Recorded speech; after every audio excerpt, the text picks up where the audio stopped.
ناظرین السلام علیکم۔ اس سے پہلے ہم نے بیان کیا قیام کی 11 سنتیں، قرات کی 7 سنتیں۔ انشاءاللہ آج بیان کریں گے رکوع کی 8 سنتیں۔ نمبر 1 رکوع کی تکبیر کہنا، رکوع کی تکبیر کہنا تحاوی کے اندر آئی ہے۔ نمبر 2 رکوع میں دونوں ہاتھوں سے گھٹنوں کو پکڑنا۔ نمبر 3 گھٹنوں کو پکڑنے میں انگلیوں کو کشادہ رکھنا کھول کر کے۔ نمبر 4 پیٹھ کو بچھا دینا۔ نمبر 5 پنڈلیوں کو سیدھا رکھنا۔ نمبر 6 سر اور سرین کو برابر رکھنا، یعنی سر کو اٹھا ہوا نہیں اور کلہ کو نیچے نہیں، بلکہ سر اور کلہ دونوں برابر ہو۔ نمبر 7 رکوع میں کم از کم 3 بار سبحان ربی العظیم پڑھنا، 3 بار کم سے کم، باقی 3، 5، 7 پڑھ سکتے ہیں۔ نمبر 8 رکوع سے اٹھنے میں امام کو سمیع اللہ لمن حمیدہ اور مقتدی کو ربنا لک الحمد اور منفرد کو دونوں کہنا۔ یہ رکوع کی 8 سنتیں تھی۔ اب آگے ہم بیان کرتے ہیں سجدہ کی 12 سنتیں۔ سجدہ میں جو جاتے ہیں اس میں بھی 12 سنتیں، عموماً یہ ہم اور آپ کرتے ہیں لیکن معلوم نہیں کہ یہ سنت ہے کیا ہے۔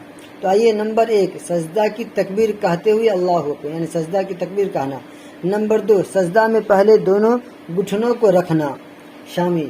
نمبر 3 پھر دونوں ہاتھوں کو رکھنا۔ نمبر 4 پھر ناک رکھنا۔ نمبر 5 پھر پیشانی رکھنا۔ نمبر 6 دونوں ہاتھوں کے درمیان سجدہ کرنا۔ نمبر 7 سجدہ میں پیٹ کو رانوں سے الگ رکھنا، جدا رکھنا تہاوی۔ نمبر 8 پہلوؤں کو بازوؤں سے الگ رکھنا، یعنی ہاتھ کو جو ہے زمین پہ سٹانا نہیں ہے بلکہ پہلوؤں کو بازو سے الگ رکھنا، یعنی بدن بھی نہیں سٹانا، ذرا سا کشادہ کر کے الگ۔ نمبر 9 کہنیوں کو زمین سے الگ رکھنا۔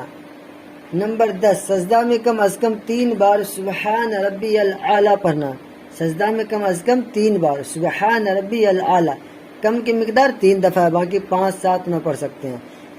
نمبر 11 سجدہ سے اٹھنے کی تکبیر کہنا۔ نمبر 12 سجدہ سے اٹھنے میں پہلے پیشانی، پھر ناک، پھر ہاتھوں کو، پھر گھٹنوں کو اٹھانا اور دونوں سجدوں کے درمیان اطمینان سے بیٹھنا۔ انشاءاللہ اب کل پوری نماز آخر تک دعا معصورہ تک بتائیں گے انشاءاللہ۔